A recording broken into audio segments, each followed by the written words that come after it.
Hello and welcome to the Smoking Barrel Podcast. I'm your host, Cody Barrett, and with me is, as always, the pit barrel master himself, Grant Full. Good morning, good evening, however, wherever you may be listening. On tonight's show, we've got a good mix of topics. It has been a minute since we have been with you guys. Yes, it has. I believe I looked back through the notes. The last episode was August, and that was our two-parter with Sean McColligan. Okay. Who, if you haven't been following on Facebook, is very busy. He's been going on to more accolades. Yeah. He has won several more competitions this summer. Had a pretty good. He's had a good run. Yeah, pretty good run for a local guy. Yeah. Been super excited to see his posts and things. But had a crazy fall soccer season also, and my understanding is we did all of the concessions. Yeah. We we provided barbecue. By all of them, I mean we provided barbecue to each game. Yes, we did.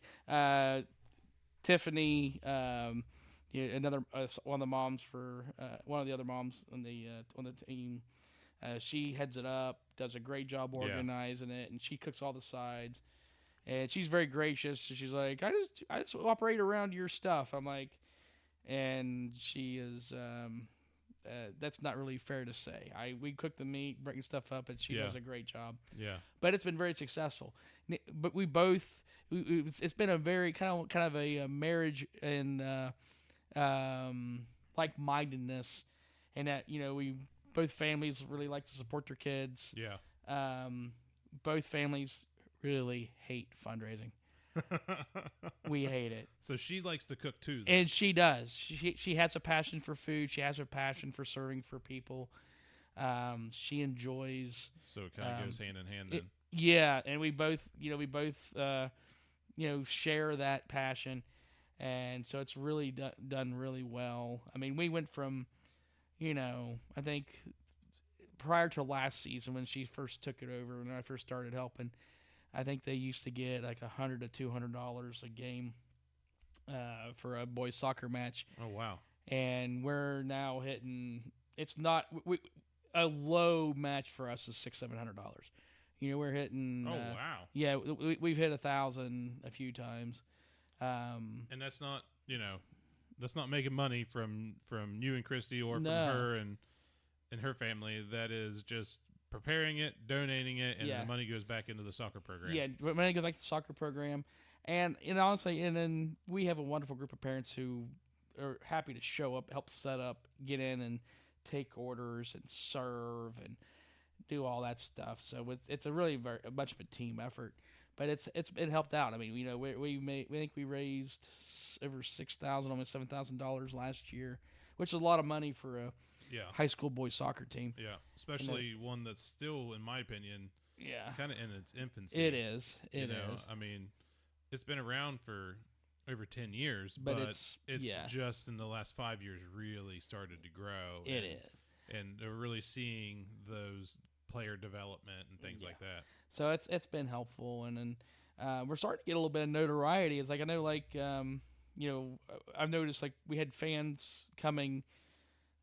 Returning from this year, we had fans showing up to our place expecting it. You know what I mean? Oh, really? Yeah, and like they were.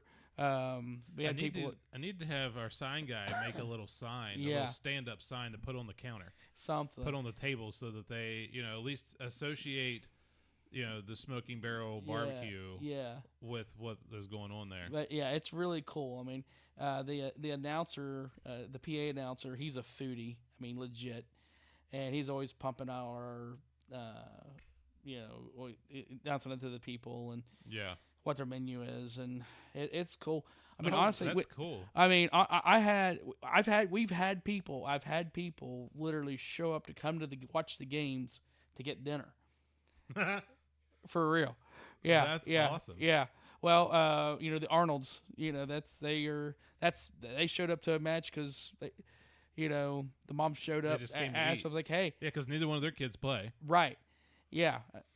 And they were like, said, hey, what do you want to eat? Well, there's a home soccer match, and my Facebook post said, hey guys, I promote, I always share, hey, we're game day, all that stuff, and I put out come hungry, Yeah. So they said, we want to, I want to come get some of Grant's pulled pork. So it was cool. Yeah, we're getting more of that. That's awesome.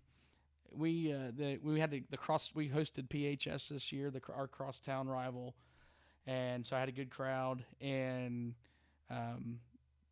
people. It was nuts. We had a line going. It was both a varsity and junior varsity doubleheader, and there was a line the entire time until we sold out, which was like halfway through the first half of the second game. We sold out everything we brought. We more than doubled what we typically bring to a game. That's awesome. But we had 3 people taking orders and 3 people serving orders, and there was a line that I don't know how to explain it. It was probably went 50, 60 feet deep. Oh wow! And it stayed there during the whole game, entire time. Oh, yeah. Wow. I had some police officers are there for security purposes, and they were just kind of staying around, but next to the concession stand, watching the game and talking and stuff. So I went up to him. I was like, "Hey, this line, it doesn't look like it's dying down any. I was like, I can sneak in and get you some." And they just said, "No, don't worry about it." And they were really cool. But it went deep and long and lasted the entire time, and we wanted to bring enough to last through at least the first half of the second game, and we sold out of literally every piece of thing we had. That's awesome. It was really cool. So it's done really well. Tiffany does best barbecue sells out, man. It does. It's something else, man. It's in the barbecue industry. I feel like people don't understand this until they get into barbecue, but I feel like in the barbecue industry, that's the biggest compliment. Mm-hmm. If you sell out, if you make so much food, and then you make X amount of food expecting X amount of people, and because people want it so bad, more people show up than what you expect. Yeah, and you don't have any food left. That's a huge deal. Yeah, it was neat, and I know our first couple games we had people, we were setting up, and we had people coming up. You having barbecue again this year? Yep, we are. So it's done well. I haven't been really kept the numbers. Pork, or did you do chicken this year too? I introduced. We did some chicken. But and honestly, it's funny. The pulled pork's what sells. Mm-hmm. It outsells everything. It outsells chicken 3-1. Oh wow! Easy. Yeah. And now I like my chicken. Honestly, sometimes I'd rather have my chicken than my pork. Yeah. Of course, I think it's probably because I just cook so much of it. Yeah. But. And people tried it, they like it over the years. How many? Oh, yeah, exactly. We've been cooking pulled pork longer. Yeah, but and people like it, the chicken, but and it's so it sells. I have it there for a second option, and actually for the boys soccer banquet, that was really cool too. We asked the seniors, what do you guys want for your banquet? You just whatever. What is it that you want? Yeah, what kind of? Yeah, we'll get it catered. What do you want? And they all wanted our barbecue. So that's awesome. I was like, okay. Yeah. So, yeah. So did you make the sides for that also, or is it just the meat and then somebody else brought the sides? We made the pork and the chicken, and there's a senior on the team that specifically requested our macaroni and cheese. Nice. So Christy made it up. Nice. And really sweet kid that my son was in a position battle with, and this kid was really wanted to play keeper. Was started over Garrett in JV last year, and I think he thought he was going to get that spot, and Garrett beat him out, rightfully so. But sweet spirited kid, and he handled it in such a classy manner. Yeah. I told my wife, I'm like, all right, he wants smoked mac and cheese. Yep. he's getting smoked mac and cheese. I mean, you know, I don't care.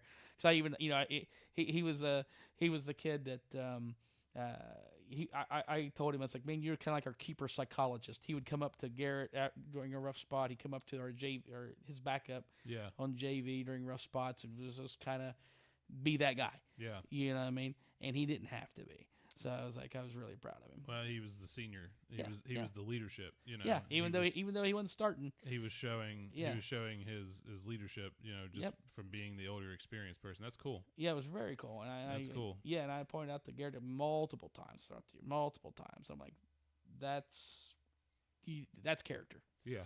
You know, it's a couple years from now, nobody's going to remember the soccer game, but I'll always remember that kid's character. That's cool.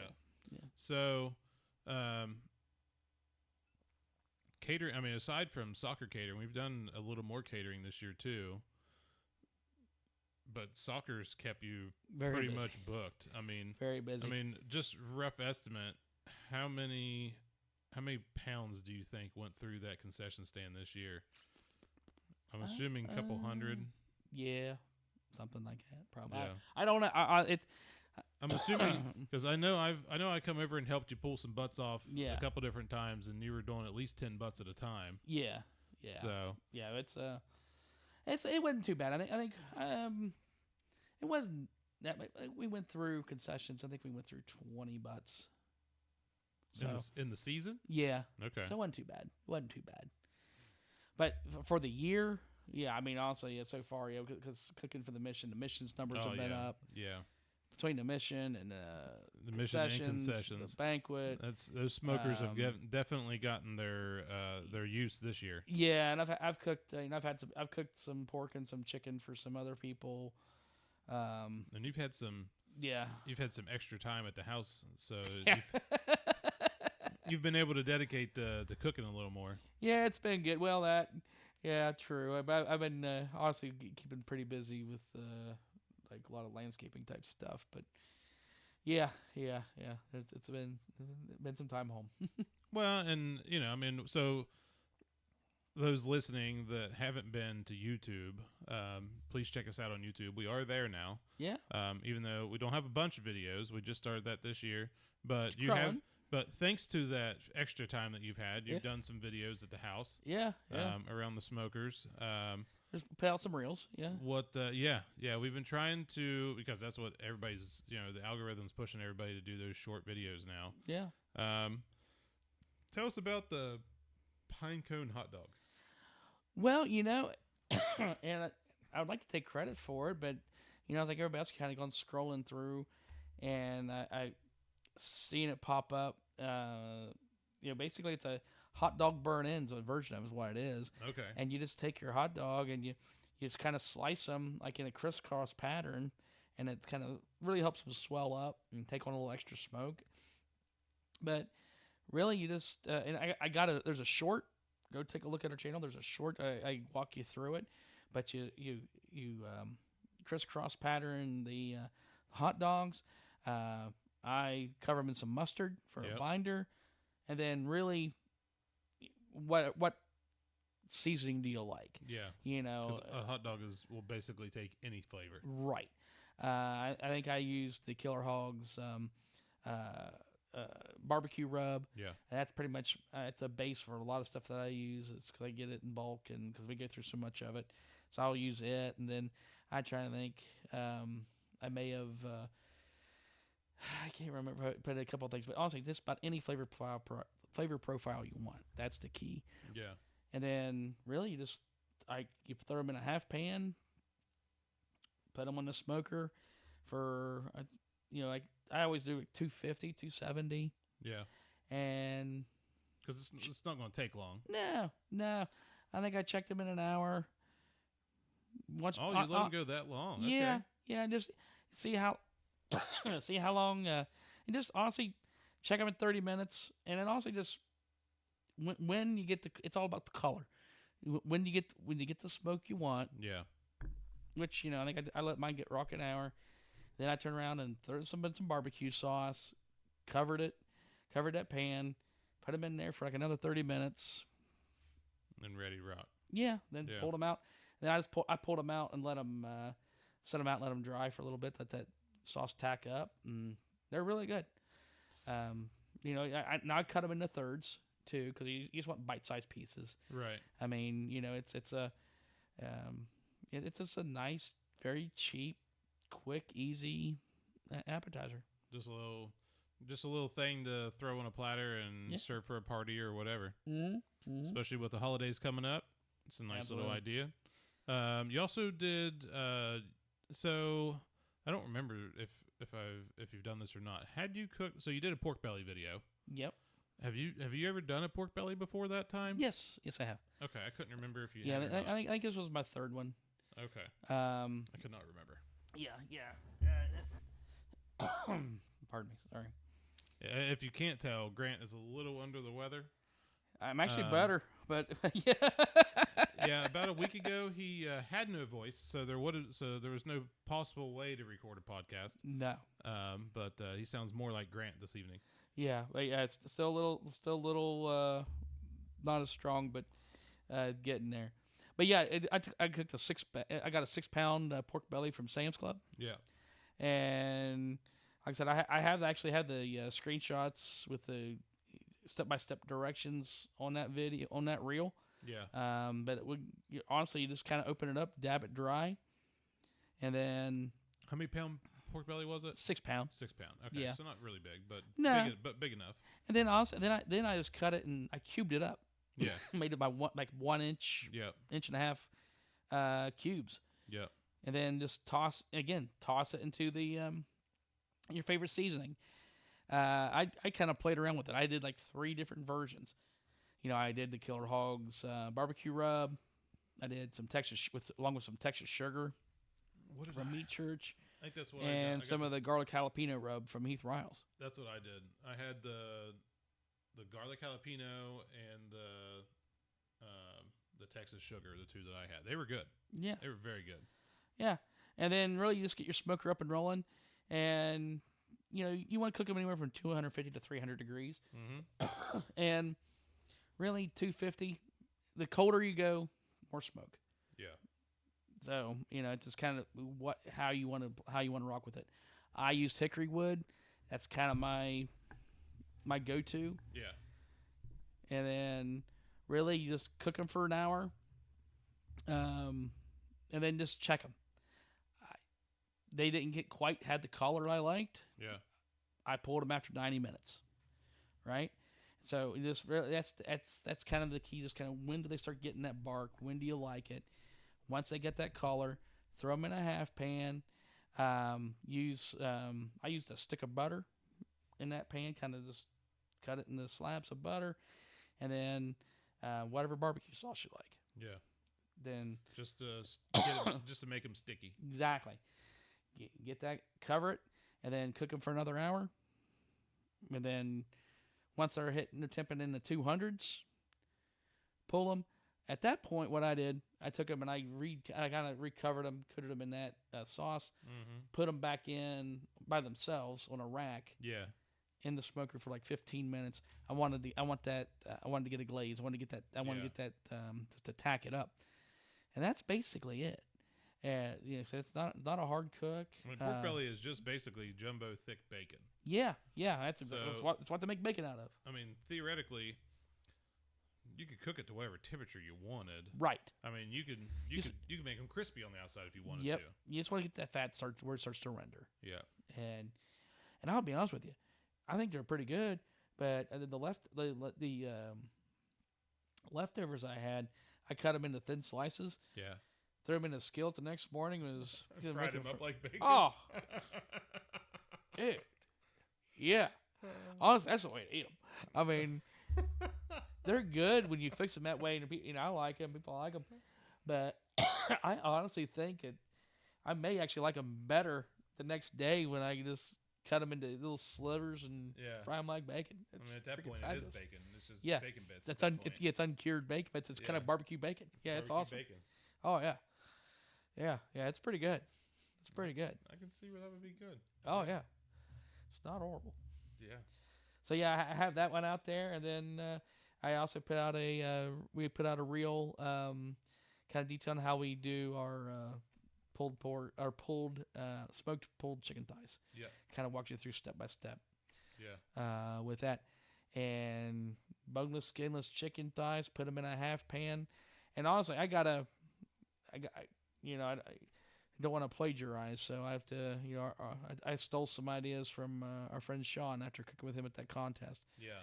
But yeah, just get the boneless, skinless chicken thighs, throw them in a half pan, about a half a stick of butter, season them up, then cook them hour and a half. Kind of rotate them around. I usually after an hour, I'll pull them and take my hand and just kind of temp them and kind of rotate them around a little bit, and then I'll cover them up, cook them until honestly they're hit 180 to 200. Yeah. Which maybe another hour. Well, and this is something too that I think people need to remember is that thigh is a dark meat. Oh, it can take a lot. It takes some heat. It takes a lot of heat. Like people, you've gotten so conditioned to when you're cooking like a chicken breast or chicken strips, that they dry out so fast, and you've got to be so careful. Like a good thick chicken breast, you really can't take it much past 170. Oh yeah. I honestly, I'm. Frankly, I'm pulling at 160. Yeah. I don't even like 160, 165, and you're done. Oh yeah, because it's going to carry over. Mm-hmm. So that's why I pull at 160. Yeah. I carry to 165. Yeah. But you can. Excuse me. I feel like, and I've experienced this on a grill. I feel like if you cook a chicken thigh to like 170, I feel like sometimes it's not all the way cooked. Like I feel like once you get it's safe to eat, but yeah. But I feel like you get that tenderness, that flakiness that you get out of the breast at 160, in a chicken thigh at 180 to 200, depending on the chicken thigh. Yep. Absolutely. I mean, you can definitely tell it's two totally different types of meat. I mean, there really is a huge difference between the dark and the light. It really is. Yeah. They'll take some meat. They're forgiving. So, and I prefer the thigh, especially in a smoker. I mean, I just think that the thigh takes the smoke so well. Yeah.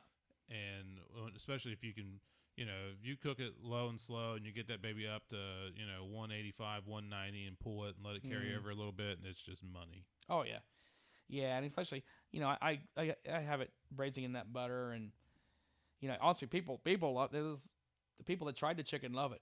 Yeah. And I had people like taking some home and just, well, it turned into, I had some people, throughout the concessions come up, and I was able to cook some for them for some events and things. And got a couple of jobs out of it. Yeah. But it does work. It works out really well. Now, is it the healthiest way to cook chicken? Probably not. I'm up front with them. I'm like, look, there's a lot of butter involved. Yeah, I'm like, look, man. My theory on that, real butter. Yeah, exactly. My theory on that's more butter, and amen. I'm here to make you smile and for it to taste good. I'll let you deal with your diet on another day. Yeah, that's right. Though really though, you're not injecting it with butter or anything else. I mean, it's just this is braising in it basically. Yeah, I mean, so, but anyway, yeah. So it works out well. Yeah. So all three of those reels, step-by-step instructions are on our YouTube channel. So make sure check us out on YouTube, the Smoking Barrel Podcast. We are on YouTube. It's starting to grow. Watch our videos, watch our shorts. Yeah. Share them to your friends. That goes a long way. Make comments, especially the our full length videos. I try to post a full length video with every podcast. So moving on. Yep. I tried beef ribs for the first time. You did. They were pretty good. We had our friend Matt and his wife Wilmari from Puerto Rico came into town for a visit, and we decided to everybody get together and have dinner, minus Ryan, because he had to prolong suffering at the ICU. And I stumbled upon these ribs. I was just getting something out of my parents' freezer for my mother because it's down a flight of stairs, and I just went down and got something for her, and I noticed that there were 4 packages of beef ribs, and they said Korean cut ribs or something like that on it. I can't remember exactly what the label said, but I'm like, this is weird. But it was probably about an inch thick. Mm-hmm. They were thin sliced ribs. Yeah. But I'm like, yeah, but those are hard to cook. Yeah, and they're never going to use them. She didn't know she had them. So I was like, I had already planned on doing some party ribs, and there's a million videos like that out there on YouTube. If you don't know what a party rib is, just type in party ribs on YouTube. Heath Riles video will come up, a Malcolm Reed video will come up. The Meat Church video will come up. The who's who of barbecue has a video on party ribs. But anyway, I was doing those anyway, and I'm like, I can just throw those in at the same time. I'm going to throw them in a half pan, and I planned on, because it's beef, I was like, I'm going to set my smoker extra low and really run these things a while. So I put them in, I think, 5 in the morning on a Sunday morning. Mm-hmm. And I put a half a can of beef mushroom soup in the pan with them. Okay. And then threw Holy Cow. Okay. From Meat Church in on top. And I had already seasoned the beef ribs the night before. I seasoned them in Holy Cow and then left them in that half pan for the night in the fridge. And then I put half a can of the soup in there, and then threw them in the smoker like that, uncovered, threw them in the smoker. And it was, so I was running the smoker at 210. Okay. I was running low. Yeah. Yeah, I was running low because because we weren't having dinner until like 5 or 6 that evening, and I did not want to overcook these, beef ribs. Beef always makes me nervous. It's just because I have less experience with beef. But so threw them in, threw my party ribs in, and went to church. And I got home, and no thermometers in them, nothing. Party ribs is like doing a pork butt at this point. I mean, nice simple cook. Nice cook. Yeah. I mean, I figured it would be closer to 1 o'clock when they would be done. So I hardly, and they were in there uncovered. Just I had them in a half pan, no juice or nothing in there. Just had them in half pans on 2 separate shelves, just smoking away. But anyway, I got home and grabbed my Thermopen, and just like the beef ribs were just mush. Nice. And I'm like, no way. Like I put the pin in and a bone fell. Oh wow. Like it separated instantly, and I'm like, holy cow. And then I looked at the pin, and it was like 204, and I'm like, these things cook fast. Yeah. I'm like, how is that possible? Yeah. That these cook that fast? Because I planned on coming home, temping them, covering them, and then turn the heat up, because I was going to turn the heat up for the pork ribs, and they were done, and I'm like, sweet. Like I think it's because of how thin they were. Yeah. So, and they weren't real fatty. They were real lean, which is also why I wanted to smoke her down so low. And so I just pulled them, wrapped them, threw them in the oven on warm, and they sat there until that evening when we ate. And it's funny though, because then I was like, well, this is crazy. So I temped the pork ribs, and they were hitting 160, 165, 170, and I'm like, those were perfect. That was exactly what I expected them to be, when I got home. So I just wrapped those, just covered them because they were already in a pan. Covered them, and cranked the heat up until they were done. So it was, but I tell you, I mean, I probably ate a whole, because it was like a section. There were sections of like 5 bones.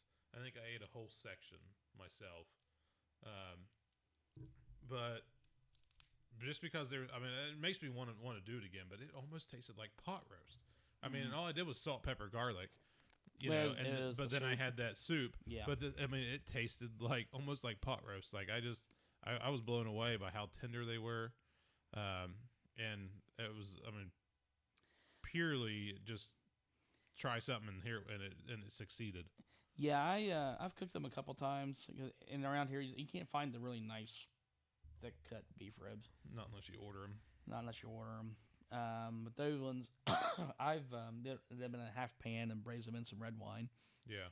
Before, and they turned out really nice. But yeah,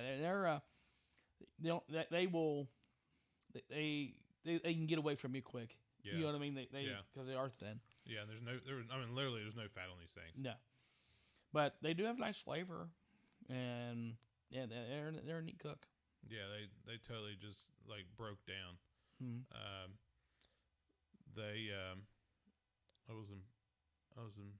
Let that go. Yeah. He'll see that later. Yeah, exactly. I don't know if he watches our podcast. It's hard to tell, probably not. But it was our friend Rob Yost calling. We don't answer those phone calls while on the podcast. No. Because it would have been a conversation. Yeah. We love him. But it had been a longer conversation than this podcast lasts. Yeah, exactly. So I'm intrigued. So I bought a pot roast, a chuck roast. I bought a chuck roast recently, and I'm going to smoke that. And then I plan on smoking that in the next few weeks because the chili cook-off's coming up at church that I'm not entering this year because they're doing it on a Friday, which is so weird. I know what's going on there. Yeah. Anyway. But I can't cook my chili. You know, smoked chili you can't cook in an hour, you know. No. I need the day. Right. I need the day to do a smoked chili. But so I'm not entering it this year, but I am going to attend. But it got me thinking I really want some more chili. Mm-hmm. So I was at Kroger. I was at our local Kroger Monday, and they had chuck roast on sale. So I picked up a 10-pounder and 10. Oh, nice. Yeah, they got some big ones. Okay. They had some nice ones. So I picked up a 10-pounder, and I'm like, I'm gonna smoke this up, and I'm gonna throw together some chili and stick it underneath of it and let it drip into it, and do some chili. And I hadn't made chili since the chili cook-off last year. So especially coming in, weather's starting to change now, and coming into Thanksgiving and stuff, and I'm like, I can make that and put it into some separate containers and take it to some other events and things throughout, from Thanksgiving and Christmas and stuff. So, and for those of you who don't know, I do not make the chili like what you see around here. It is traditional Texas chili. It is a version of traditional Texas chili. No beans. It is not complete traditional Texas chili because I don't have that high heat tolerance. That the Texicans do down south. Yeah. But it's a meat. It's a meat soup, basically. I mean, that's with chilies in it, which is why it's called chili. Oh, yeah. It's not because of the beans. But, yeah, it got me thinking I want something. So I'll probably end up in the next, because I've got to I'm cooking a pork butt this weekend for the kids' birthday party. So I'll be probably the next couple of weeks. I'll probably be running the smoker on and off. Oh yeah, just especially because they had that pork roast, or the chuck roast was it was $8.99 a pound, marked down to $7.99 a pound. Plus they had a coupon for an extra $3 off a pound. Oh, nice. So I was like, I'm taking that. Oh, there you go. Yeah. I was gonna say, beef prices. Yeah. We don't cook a lot of beef anymore. No, we don't either. And I love a good steak, but oh yeah. So believe it or not, steak really isn't bad if you're buying a lot of it. Right. But just at the grocery store anymore, it's just the price has just gone through the roof. Yeah. I mean, I think, I paid almost $10 a steak, at $11, $12 a steak the last time we had steak. And shoot, you can go to the local Texas Roadhouse for cheaper than that, and get a whole meal. I don't know about that anymore. That's all. It's just nuts. But yeah, anyway. yeah, So the last time we went, Susan actually made the comment, this was cheaper than the last time we had steak. Because I bought 4 New York strips. Oh, okay. And they were $14, $15 a piece. Okay. And I had a steak. I had a strip steak, and Susan had a sirloin, and then the kids both had sirloin, and it was cheaper for the whole meals. Oh, wow. Was cheaper than and it was on sale at Kroger. Wow. So. But I think it's just because restaurants are buying in bulk and they get a deeper discount. So they're still making money. Right. And you're getting a whole meal for what you'd pay for a single steak, at the grocery store. Yeah, it's brutal. I'm like, you're paying $5 a pound for brisket. You're like, what? For a whole packer. Yeah. Flats, you're paying $7, $8. I mean, it's like, Yeah, and it's hard to find a whole brisket in this town. Yeah. Sam's has them a good bit still. I still haven't done them for a while. So with that, it's a good segue. So Thanksgiving's coming up. Yeah. Let's discuss a little bit to refresh people's memory. Mm-hmm. You are going to do a couple of whole birds, correct? I am for our family here on the 22nd. We're doing the Saturday before Thanksgiving. How do you season, brine, whatever, your whole bird?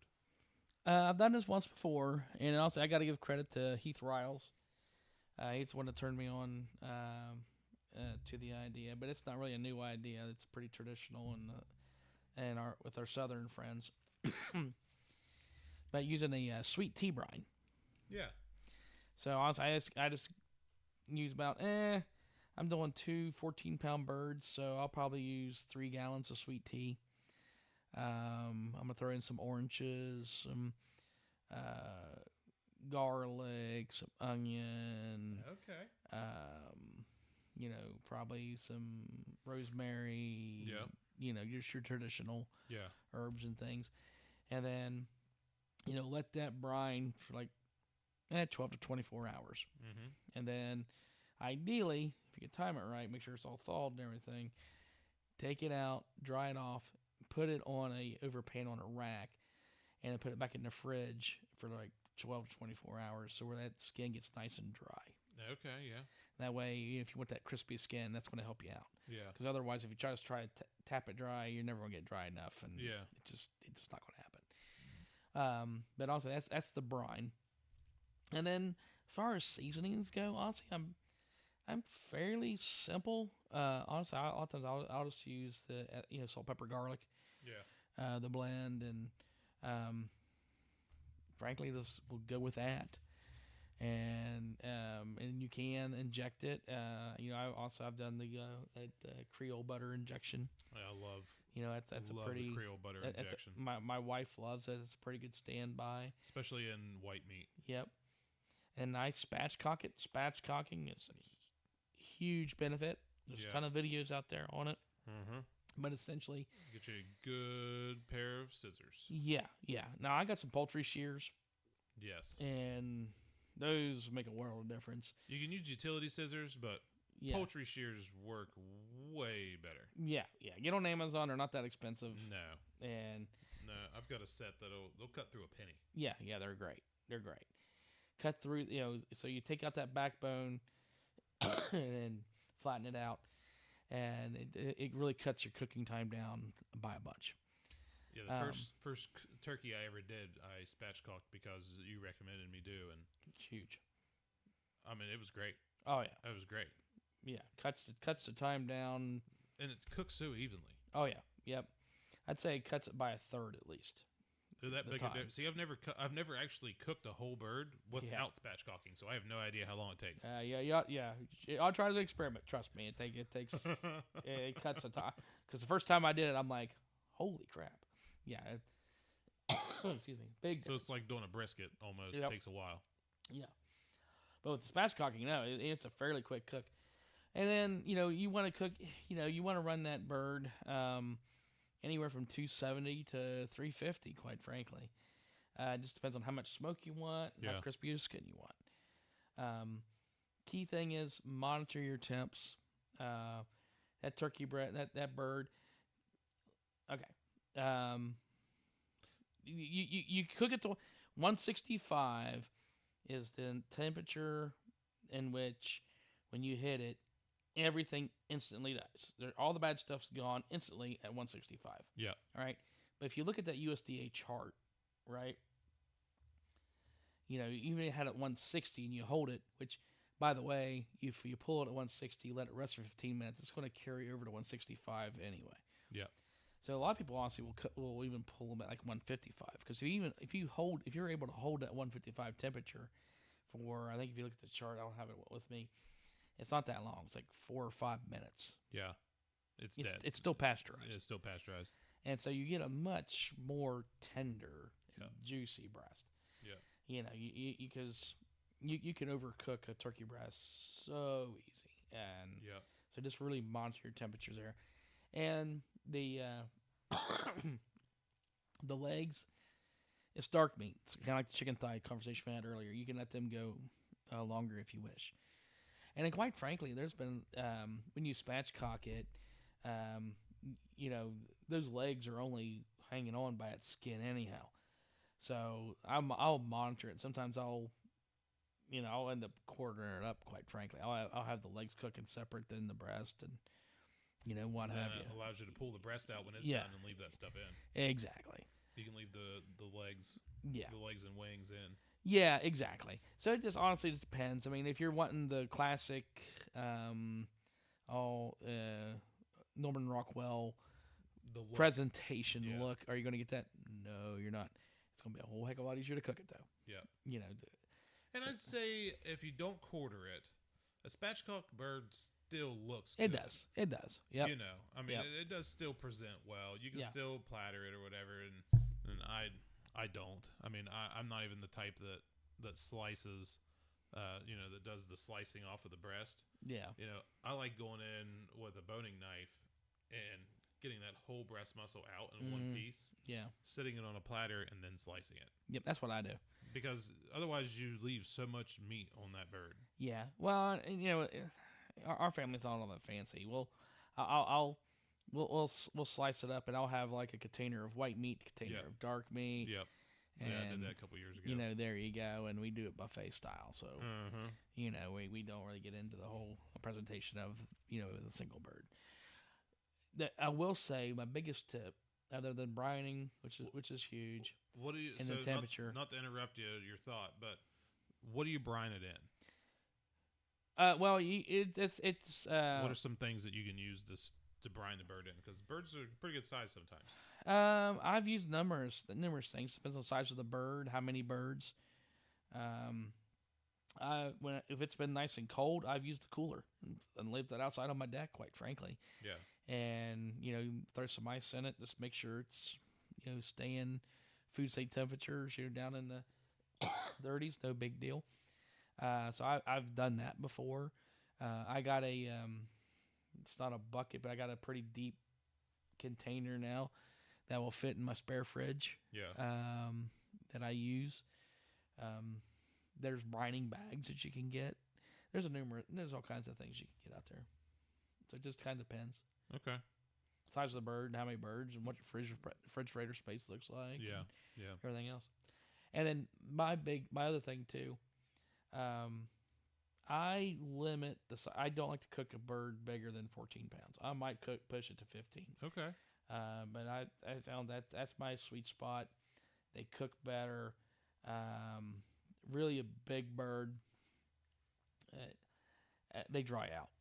So you'd be better off to get 2 birds if you need exactly. more. Exactly. Some people get those big 20-pounders or whatever. Man, you get over 14, and it takes too long to get that internal temperature on that breast, and outside of it, it doesn't do well. At least not for me. And then honestly, the Who's Who of barbecue will pretty much tell you the same thing. Yeah. And I stick with a 14-pound bird. I said I might push it to 15, but honestly, I just get multiple birds if you need more meat. Yeah. So that's my recommendation.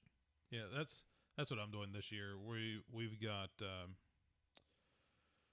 we've got some family coming to our house this year for Thanksgiving. So, and they don't have much on dark meat. So I've got 2 chicken breasts, not chicken breast, turkey breast. Yeah. I've got 2, I think 8-pound turkey breast. Okay. And that's my plan is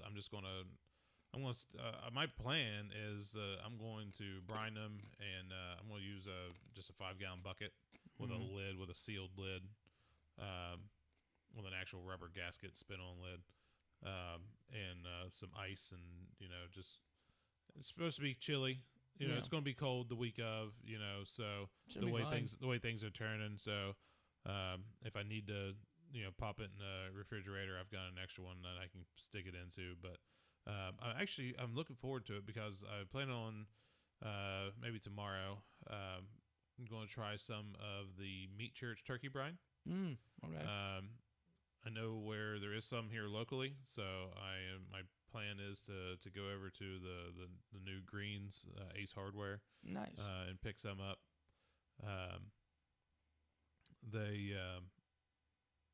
And then my plan is to just that's it. Just stick it in there with that brine, no extra seasoning or nothing, and then I'm going to Creole butter inject. Oh yeah.